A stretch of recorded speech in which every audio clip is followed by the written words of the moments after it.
भाई और बहनों, हम प्रतिदिन एक शब्द पढ़ते हैं परमात्मा की महिमा में कि भक्ति दान गुरु दीजियो देवन के देवा हो। भक्ति दान गुरु दीजियो देवन के देवा हो। जन्म पाया भूलूं नहीं करहूं पद सेवा हो। जन्म पाया भूलूं नहीं करहूं पद सेवा हो। कि भक्ति दान मोहि दीजियो देवन के देवा हो, यानी देवों के देव महादेव। ये 33 करोड़ देवी देवताओं की भक्ति के आधार 33 कोटि अधारा ध्यावे 88 उतरे भवजल पारा कट है यम की फांसी। 33 करोड़ देवी देवताओं की भक्ति का आधार भी यही कबीर परमात्मा सतगुरु रामपाल जी है। तो आदरणीय धर्मदास जी ने उस परमेश्वर से गुहार लगाई, उनसे विनती की कि हे देवों के देव महादेव, मुझे भक्ति दे, मुझे सत भक्ति दे, मुझे शास्त्र अनुकूल सत भक्ति दे, मोक्षदायक भक्ति दे मुझे, और मुझे शक्ति दे परमात्मा कि मैं संघर्ष कर सकूं, तेरे वचन पर दृढ़ता के साथ में चल सकूं। मैं समय आने पर शीश कटवाना मंजूर, लेकिन परमेश्वर तेरे भक्ति मार्ग से मैं विचलित ना हो जाऊं। हे परमेश्वर, हे गुरुदेव भगवान, मेरे मन में सुई की नोक जितना भी दोष तेरी भक्ति पर या तेरे ऊपर उत्पन्न ना हो जाए, उससे पहले परमेश्वर इस दास का शीश ही काट लेना। अगर ऐसी नौबत भी आनी हो तो मेरे संस्कारवश। तो धर्मदास ने कहा कि भक्ति दान मोहि दीजिए देवन के देवा हो। आप और हमारे लिए परमेश्वर ने शब्द बनवाया, शब्द लिखवाया कलयुग की बिचली पीढ़ी वालों के लिए। और जन्म पाया भूलूं नहीं करहूं पद सेवा हो। और हे परमेश्वर, यदि मुझे दोबारा जन्म मिला, धर्मदास जी ने कहा कि यदि मुझे दोबारा मनुष्य जन्म मिला, क्योंकि मनुष्य जन्म अति दुर्लभ है, बिना सतगुरु की विशेष रजा के ये बारंबार नहीं मिलता। प्रियव्रत राजा जिसने 11 अरब वर्ष तक राज्य किया और बकवाद करी, भक्ति नहीं करी, एक भी श्वास में सतनाम का स्मरण नहीं किया। और गुरुदेव ने बताया जब उसका अंत समय आया, यम के दूत उसकी टेटवी दबा कर लेके गए, तो वहां जाकर धर्मराज से कहता कि मुझे एक श्वास दे दो, एक श्वास। धर्मराज ने कहा खबरदार, अगर श्वास मांगा तो 11 अरब वर्ष में तो तूने किले तोड़ लिए, अब एक श्वास में तू क्या करेगा नालायक। एक श्वास भी उधारा नहीं मिलता भाई और बहनों, यहां पर एक श्वास भी तो सोचिए मनुष्य जन्म कैसे दे देगा ये काल। ये सतगुरु की रजा से, उनकी विशेष कृपा से हमें बारंबार मनुष्य जन्म मिलते आ रहे हैं। तभी तो आप और हमारी बुद्धि मनुष्यों जैसी है, देवताओं जैसी है, पशुओं जैसी नहीं है। पशुओं जैसी बुद्धि नहीं है हमारी, मनुष्यों जैसी बुद्धि है, देव बुद्धि है, क्योंकि हमें बारंबार मनुष्य जन्म प्राप्त होते आ रहे हैं। तो जन्म पाया भूलूं नहीं, तो आज हम कैसे भूल सकते हैं अपने कबीर भगवान को,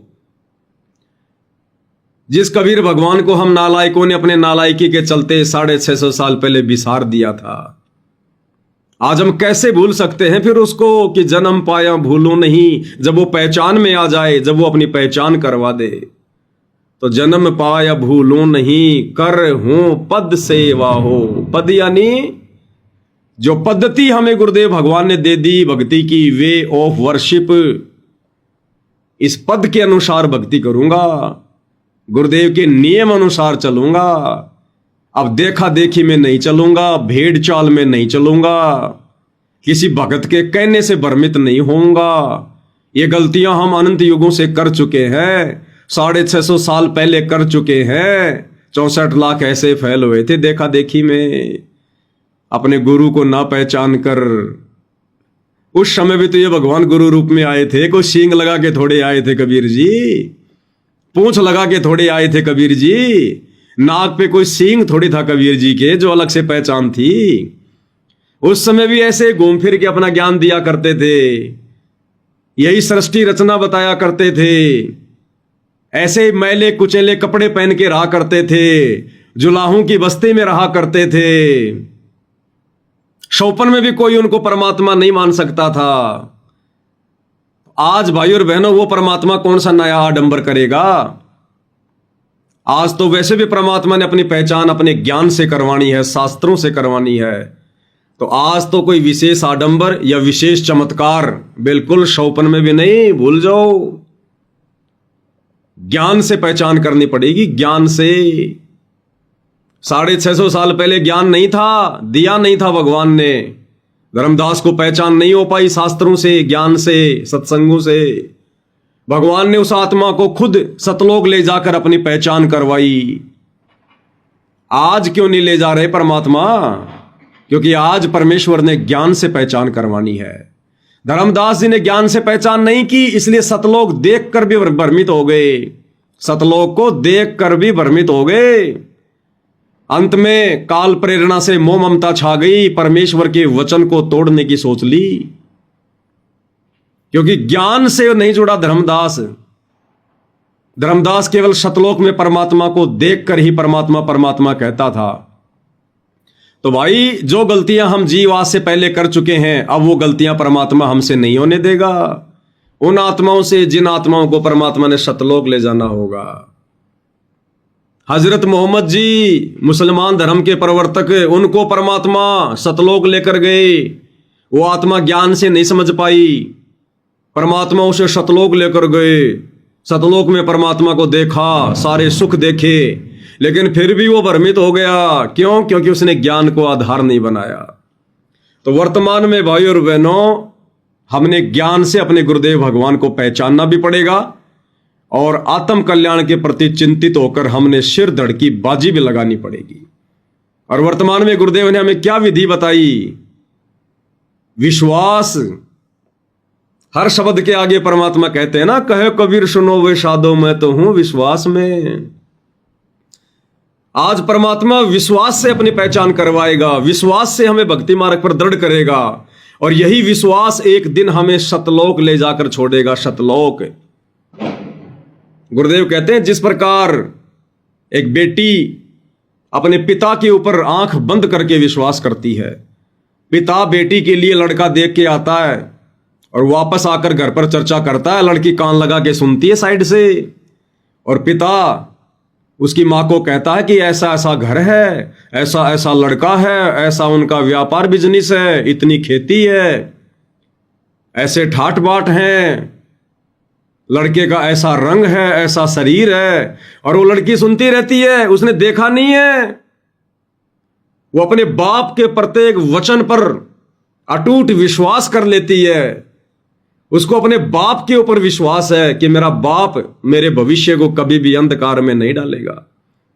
मेरा बाप जो डिसीजन लेगा वो मेरे लिए लेगा, मेरे भविष्य के लिए लेगा। और वो लड़की एक अनजान व्यक्ति के साथ में शादी करने के लिए सहर्ष तैयार हो जाती है, सिर्फ विश्वास की बदौलत। तो परमात्मा भाई और बहनों हमसे वही विश्वास चाहते हैं आज। लेकिन हमें विश्वास होगा कब? जब हम उस लड़की की तरह उस व्यक्ति को अपना बाप मान लेंगे। उस लड़की को हृदय से पता है कि ये मेरा बाप है, ये मेरा पिता है, इसलिए वो लड़की अंधविश्वास करती है। तो भाई और बहनों, जिस दिन हमें ये विश्वास हो जाएगा कि सतगुरु रामपाल जी ही मेरा बाप है, सतगुरु रामपाल जी ही सतलोक का राजा है, यही कबीर भगवान है, बाकी सब नकली कबीर हैं, सब फर्जी कबीर हैं, बाकी मुर्दे कबीर हैं। केवल सतगुरु रामपाल ही सच्चा दरवेश है, बाखबर है, तत्वदर्शी संत है, शहंशाहों का शहंशाह, सतलोक का राजा है। और तीनों लोकों में प्रवेश करके जो सबका पालन पोषण करता है, असल में वही वैदिक विष्णु है। अग्ने तनुरसी विष्णवे तवासो मत्स्य तनुरसी, कबीर अंगारियसी बंभारियसी, सवर ज्योति रित धामासी। उस दिन ये अंतर्यामी परमात्मा फिर हमारे लिए भाई और बहनों विमान की तैयारी करेगा उसके बाद। और फिर क्या होगा? अब ये सारी चीजें तो आ गई हमारे समझ में। आज हमने गुरु को जान लिया, पहचान लिया उनके आशीर्वाद से, बाकी जीव की तो कोई औकात नहीं है। तो ये काम तो पक्का हो गया। अब बात आएगी भाई और बहनों, फिर हमारा छुटकारा कैसे हो? अब एकमात्र पहचान हो जाने से सतगुरु सतलोक लेकर नहीं जाएगा। पहचान तो धर्मदास जी को भी हो गई थी, आंखों से सतलोक में बैठा हुआ सिंहासन पर देख कर आया था। पहचान तो मोहम्मद जी को भी हो गई थी, आंखों से सतलोक में परमात्मा को सिंहासन पर बैठा हुआ देख के आया था। फिर भी परमात्मा ने उनका उद्धार नहीं किया, उनका मोक्ष नहीं किया। उसके बाद क्या होगा भाई और बहनों, आज का वीडियो सतगुरु महिमा में यही साबित करेगा कि यदि भक्ति की शुरुआत कहीं से होती है तो सतगुरु से, और यदि भक्ति की अंतिम सीढ़ी है, अंत है, तो भी सतगुरु ही है और कोई नहीं है बीच में। कोई एजेंट नहीं, कोई संदेशवाहक नहीं, कोई दूत नहीं। आत्मा का अपने परमात्मा से सीधा कनेक्शन, बीच में कोई दलाल नहीं, कोई कमीशन एजेंट नहीं, कोई कोऑर्डिनेटर नहीं, कोई गुरु का बेटा बेटी भाई बंधु रिश्तेदार नहीं, कुछ नहीं। डायरेक्ट हमने अपने गुरुदेव भगवान से अपनी सुरती लगानी है, अपने गुरुदेव भगवान से। और वो कैसे लगेगी? जब हम इन बैसाखियों को छोड़ेंगे। बैसाखियां कौन? इस भक्ति मार्ग में ये कोऑर्डिनेटर बैसाखियां। संगत को कभी ये लोग अपने पैरों पर नहीं चलने देंगे। गुरु की पत्नी, गुरु के बेटे, गुरु का भाई, गुरु के रिश्तेदार जो चौधरी बने फिर रहे हैं अपने आप में, ये बैसाखियां हैं, बैसाखियां। और ये बैसाखियां आपको उस समय तक लंगड़ा बना के रखेंगी, पंगु बना के रखेंगी। आपको कभी भी भक्ति मार्ग पर ज्ञान को आधार बना के 2 कदम आगे नहीं बढ़ने देंगी ये बैसाखियां, जब तक आप अपनी आदत को नहीं बदलोगे। इन बैसाखियों को जब तक दूर नहीं फेंकोगे आप। अरे गुरुदेव कहते हैं प्रार्थना कैसे लगाई जाती है? आज तक किसी सत्संग में गुरुदेव ने बताया कि मेरे बेटे के माध्यम से प्रार्थना लगाई जाती है, मेरी बेटी के माध्यम से प्रार्थना लगेगी, या किसी कोऑर्डिनेटर के माध्यम से प्रार्थना लगेगी, या किसी वकील के माध्यम से प्रार्थना लगेगी? नो। गुरुदेव ने क्या बताया? क्या कह रहे हैं पूज्य गुरुदेव भगवान? अपने सतगुरु से प्रार्थना कैसे लगाई जाती है, तरीका बता रहे हैं गुरुदेव। तरीका हमने सीखना पड़ेगा भाई और बहनों। जब तक ज्ञान को आधार नहीं बनाएंगे और शब्द रूप में जब तक गुरु को अपने पास में नहीं मानेंगे, हम जिंदगी में कभी भक्ति मार्ग पर सफल नहीं हो सकते। जिंदगी में तो अर्जी लगाने का तरीका क्या बताया गुरुदेव ने, पता है? हृदय से अर्जी लगती है, हृदय से। अपने सतगुरु से हृदय से प्रार्थना लगाई जाती है, हृदय से, अपनी अंतरात्मा से। इस भक्ति मार्ग में किसी दलाल का काम नहीं है, किसी कोऑर्डिनेटर का काम नहीं है, किसी एजेंट का काम नहीं है। हृदय से प्रार्थना लगाना सीखो। क्या कह रहे हैं गुरुदेव भगवान, पहले ध्यान से सुनिए। प्रकार का कोई संकट है तो अपने परमात्मा कबीर जी से ही हम अर्जी लगाएंगे, हृदय से। कुछ समय के बाद आपका स्वभाव बन जाएगा इस ज्ञान और समाधान और इस भक्ति के कारण कि आप पर कुछ भी आपत्ति आवेगी, आप केवल हे बंदी छोड़, हे परमपिता परमात्मा कबीर साहिब, आपके मुख से यही निकलेगा। तो उस समय परमात्मा आपके साथ हो लिया। तो एक शिक्षा दे रहे हैं गुरुदेव भगवान हमें। सत्संग शिक्षा स्थल होता है। अरे आश्रम में क्यों बुलाते हैं गुरुदेव? खीर का सत्यानाश करने के लिए बुलवाते हैं क्या? रोटियों का सत्यानाश करने के लिए थोड़ी बुलवाते हैं। मुफ्त में साबुन दे दे के नहलाने के लिए थोड़ी बुलाते थे आश्रम में। आश्रम ट्रेनिंग सेंटर होता है, ट्रेनिंग सेंटर, जहां भगत को शिक्षा दी जाती है, भगत को समझाया जाता है, ज्ञान और अज्ञान का पाठ पढ़ाया जाता है, सही गलत की जानकारी दी जाती है, भक्ति मार्ग से परिचित करवाया जाता है। तो क्या कह रहे हैं गुरुदेव भगवान? अर्जी कैसे लगाई जाती है? हृदय से। लेकिन भाई हृदय से अर्जी परमात्मा हर किसी की स्वीकार नहीं करते। हृदय से अर्जी हर किसी की ना तो भगवान स्वीकार करते और ना कोई हृदय से लगा सकता। हृदय से अर्जी वही आत्मा लगा सकती है जो ज्ञान आधारी हो, ज्ञान आधारी। और हृदय से लगाई गई अर्जी परमात्मा उसी आत्मा की स्वीकार करेंगे जो आत्मा मर्यादा में हो, मर्यादा में हो। बाकी तो भैया जैसे संस्कार हैं, ऐसे तो महाभारत के युद्ध के समय टटीरी ने अर्जी लगाई थी अपनी अंतरात्मा से, भगवान ने उसकी भी सुन ली। वो तो जानते नहीं थी ज्ञान आधार क्या होता है, लेकिन वो अपने संस्कारों की बात है। परमात्मा ने उसकी अर्जी उसके पिछले संस्कारों से सुनी थी। लेकिन वर्तमान में क्या संस्कारी खाते रहेंगे क्या? पिछली मलाई खाते रहेंगे क्या? पिछला भक्ति धन ही बर्बाद करते रहेंगे क्या? वर्तमान में गुरुदेव ने जो फॉर्मूले बता दिए भक्ति के, क्या उनका प्रयोग नहीं करेंगे? तो हमने पिछले जन्म की मलाई नहीं खानी, हमने वर्तमान की भक्ति भी नहीं खानी, हमने वर्तमान की भक्ति भी सुरक्षित रखनी है। हमने तो गुरुदेव भगवान के कोटे से खाना है, कोटे से। और गुरुदेव अपनी तरफ से अपने कोटे से उस आत्मा के ऊपर बरसाएगा जो आत्मा उन्हें परमेश्वर मानेगी, उन्हें परमात्मा मानकर पूजेगी, अपना तन मन धन उनके ऊपर कुर्बान कर देगी ज्ञान आधार से। जो आत्मा अपना टारगेट, अपना मकसद, अपना उद्देश्य इस मनुष्य जीवन का मोक्ष प्राप्ति ही मान लेगी, फिर सतगुरु अपने कोटे से ठाट बाट करेगा, अपने कोटे से। ना पिछली भक्ति कमाई बर्बाद होने देगा, ना वर्तमान की खर्च होने देगा।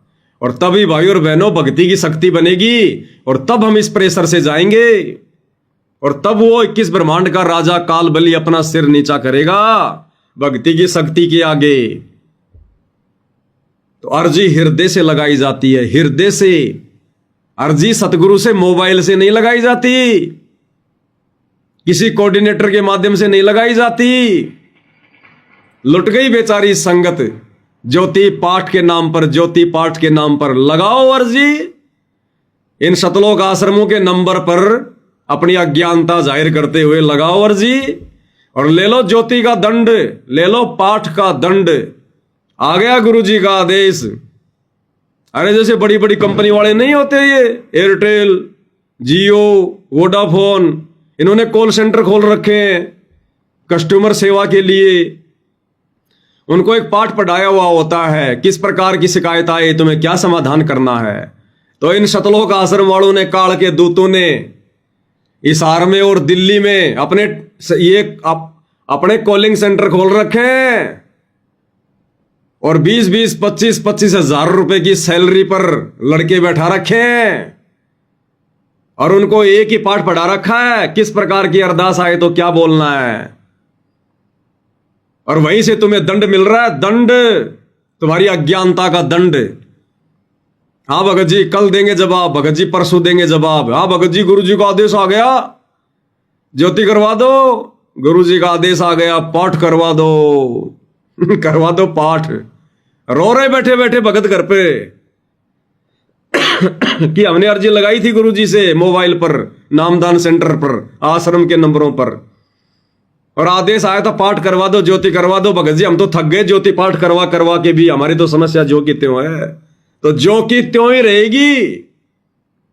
ये कलयुग की पिछली पीढ़ी का समय है, ये 650 साल पहले वाला समय नहीं है। सतगुरु हमें ज्ञान आधार से भक्ति मार्ग पर देखते हुए चलना चाहता है, भेड़ चाल में नहीं, देखा देखी में नहीं। काल यही बुला लेगा।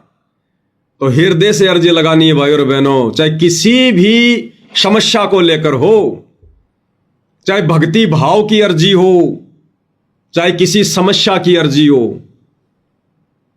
हमने केवल अपने गुरुदेव भगवान के चरणों में बैठकर, अपने दरबार साहिब में, जैसा भी आपने अपने घर पर लगा रखा है, केवल अर्जी करेंगे तो अपने गुरुदेव के चरणों में बैठकर, रोएंगे तो अपने गुरुदेव के चरणों में बैठकर, किसी कोऑर्डिनेटर को बीच में लेके नहीं आएंगे। कोऑर्डिनेटर कौन है भाई? कोई देवता थोड़ी है। अगर उस कोऑर्डिनेटर की भगवान सुन सकता है तो क्या हमारी नहीं सुनेगा क्या? अरे वो कोऑर्डिनेटर भी तो भगत ही है, कोई ब्रह्मा जी का पुत्र थोड़ी है। उसमें परमात्मा ने बुक्की की तरह कोई इंटरनेट थोड़ी फिट कर दिया। लेकिन ये हमारी अज्ञानता थी, हमारी नादानी थी। काल हमें लूट रहा था ज्योति पाठ और दान के नाम पर, हमारे कर्म फुड़वाने के लिए। क्योंकि फिर काल ने उस पैसे का, जो हमें उन प्रार्थनाओं के जवाब में ज्योति और पाठ का दंड दिया जाता था, उस पैसे का फिर काल ने दुरुपयोग भी तो करवाना था। उसी पैसे से राजस्थान के गैंगस्टर आनंदपाल सिंह की सीबीआई जांच के समर्थन में 5 लाख रुपए दिए गए। उन्हीं पैसों को हरियाणा के जाट आरक्षण में करोड़ों की संख्या में बर्बाद किया गया। उसी पैसे से हरियाणा के सोनीपत के गोहाना में जाटों की धर्मशाला का 5वां फ्लोर बनवाया गया। करोड़ों रुपया भगत समाज का गंदगी में बहा दिया गया। उसी पैसे से राजनेताओं की रैलियों में बसों में भर भर के भक्तों को ले जाया गया। उसी पैसे से तो कर्म किसके फूटे, कर्म किसके बिगड़े। भाइयों और बहनों, आंखें खोल लेना, वर्तमान वाले आंखें खोल लेना अगर बचना चाहते हो तो इस भक्ति मार्ग पर, वरना शैतान मुंह खोल के बैठा है। इन शतलोक आश्रमों में जितने भी लोग बैठे हैं शैतान है, शैतान के पूत हैं ये। अजगर की तरह मुंह खोल के बैठे हैं काला देश से। अगर बचना तो बच लेना, ज्ञान को आधार बना लेना। ये संदेशे तुम्हें बार बार नहीं मिलेंगे, हर कोई तुम्हें बताने वाला भी नहीं मिलेगा। अगर बचना चाहते हो तो ज्ञान आधार, दूसरा कोई तरीका नहीं है बचने का, तो हृदय से प्रार्थना। तो भाइयों और बहनों, यह तो हमें पता चल गया कि धरती पर परमात्मा साक्षात सतगुरु रामपाल जी परमेश्वर हैं, क्योंकि भक्ति की शुरुआत वहीं से होगी। हमने चाहे 20 साल से नाम ले रखा है, चाहे आपका जन्म सतगुरु के घर में हुआ है, बेटा बेटी के रूप में हुआ है, जब तक आप अपने सतगुरु को परमात्मा नहीं मानोगे, परमेश्वर नहीं मानोगे, यहां जुबान के कहने से बात नहीं बनती। ये सत भक्ति है, इसमें फॉर्मेलिटी नहीं चलती। ये अंतर्यामी परमात्मा अंदर तक की जानता है।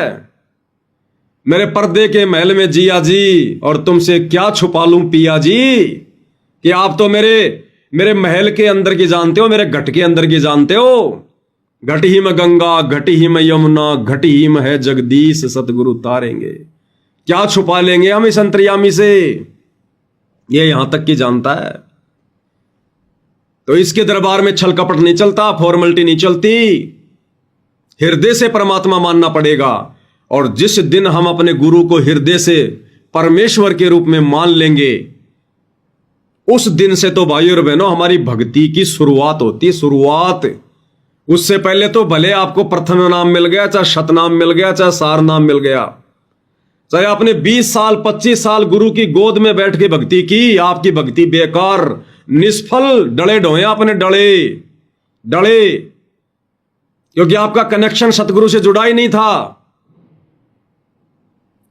अरे बच्चा चाहे कितनी महंगी महंगी पुस्तकें लेके स्कूल में जाके क्यों ना बैठे, जब तक वो बच्चा विधिवत एडमिशन नहीं लेगा, हर एक रूल एंड रेगुलेशन को फॉलो नहीं करेगा, वो चाहे 25 साल तक रोजाना आओ और चाहे जाओ, उसको कोई एग्जाम नहीं देने देगा, उसको कोई सर्टिफिकेट प्राप्त नहीं होगा। तो असल में एक भगत का उसके सतगुरु से उस समय कनेक्शन जुड़ता है रियल में। एक तो होता है नाम दीक्षा वाला कनेक्शन, फार्म भर दिया, नाम दीक्षा मिल गई, सतगुरु से जुड़ गया कनेक्शन। नहीं, असली कनेक्शन ताते सतगुरु शरणा लीजे और कपट भाव जिन दूर करीजे। कहते हैं सतगुरु असल में उस समय भगत को अपनी शरण में लेगा, ताते सतगुरु शरणा लीजे। कब? कपट भाव जिन दूर करीजे। जिन भक्तों ने कपट भाव अपने हृदय से दूर कर दिया होगा। कौन सा कपट भाव? गुरु और गोविंद दो नहीं भाई, जब तक दो मानोगे दो जग में जाई।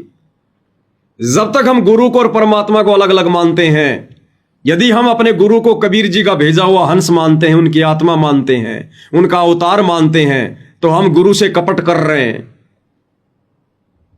हम गुरु को अलग और परमात्मा को अलग मान रहे हैं, हम धोखा कर रहे हैं। और ऐसे धोखेबाजों का भले उसको सार नाम मिल गया हो, सतनाम मिल गया हो, सतगुरु से रियल में कनेक्शन नहीं जुड़ता है। तो सतगुरु कहते हैं जिस दिन आप इस भक्ति मार्ग पर गुरु को परमात्मा मानकर आगे बढ़ोगे, उस दिन तो तुम्हारी भक्ति शुरू होगी। ताते सतगुरु शरणा लीजे, कपट भाव जिन दूर करीजे। और उसके बाद क्या होगा भाई और बहनों? फिर हमें सतगुरु नियम बताएगा, मर्यादा बताएगा। और फिर हमने दृढ़ता के साथ में आंखें बंद करके संसार से मुंह फेर के कि दुनिया से ती दोस्ती पड़े भजन में भंग, एकाएकी राम से या साधु के संग।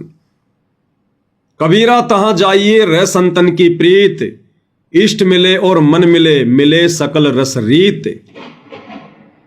या तो भक्ति करेंगे अपने गुरु की, या तो गुरु का सत्संगी सुनेंगे, या सुमरणी करेंगे, या तीनों समय की आरती करेंगे, या फिर अपने किसी भगत भाई से परमात्मा की चर्चा ही करेंगे, उनकी कोई महिमाएं सुनेंगे, अपना सुमरण करने लग जाएंगे। तीसरी बकवाद भगत के दिलो दिमाग में नहीं आनी चाहिए कि मैं उसकी धर्मशाला बना दूं, उसकी जयंती में ले जाऊं भक्तों को, उस गांव की रोड बनवा दूं, उस गांव में एम्बुलेंस बनवा दूं, उस गांव में स्टेडियम बनवा दूं, राजनेताओं की रैलियों में भक्तों को ठोक दूं, उन गांव वालों का पानी निकाल दूं। ये बकवाद भगत नहीं करेगा जिसका कनेक्शन रियल में सतगुरु से जुड़ चुका होगा, ये पहचान है। अन्यथा अभी वो भगत होकर भी काल की बेगार कर रहा है, काल की बेगार। यहीं फंसे रहने का इंतजाम कर रहा है, यहीं फंसे रहने का। तो भाई और बहनों, जब ये सारी बातें समझ में आएगी फिर क्या होगा? सतगुरु के नियम, सतगुरु की मर्यादा। कौन से नियम, कौन सी मर्यादा? जो हमें नाम दीक्षा के समय फार्म पर लिख कर दी जाती है। प्रथम नाम दीक्षा के समय 11 नियम, दूसरी नाम दीक्षा सतनाम के समय 34 नियम, और जिस दिन वो ओरिजिनल सार नाम मिल जाएगा, क्योंकि अभी तक तो परमात्मा ने किसी को सार नाम का मुंह और पुच्छड़ भी नहीं बताया। मुंह और पुच्छड़ भी कैसा होता है? ये तो नकली सार नामधारी फिर रहे हैं। ये डीवीडी से इन आश्रमों में ले लेके कभी धनाना में, कभी सिंहपुरा में, कभी कहीं, ये तो फर्जी सार नाम लेके घूम रहे हैं। असली सार नाम का तो मुंह कैसा होता है, उसकी पुच्छड़ कैसी होती है, सतगुरु ने किसी को दिखाया भी नहीं है। अभी तो उस योग्य कोई हुआ ही नहीं है। उस असली सार नाम के योग्य परमेश्वर अपने भक्तों को साध संगति से जोड़कर बनाने की दिशा में आगे बढ़ा रहे हैं। यहां से जो आत्माएं ट्रेनिंग पास करके निकलेंगी उनको मिलेगा वो नाम, वो आदि नाम, अजर नाम, अमर नाम, वो पाताले सिंधु नाम, मोक्षदायक नाम, मूल नाम, सार नाम, शब्द, वो उन आत्माओं को मिलेगा जो इस ट्रेनिंग सेंटर से बिल्कुल हर तरह से परफेक्ट होके बाहर निकलेंगे।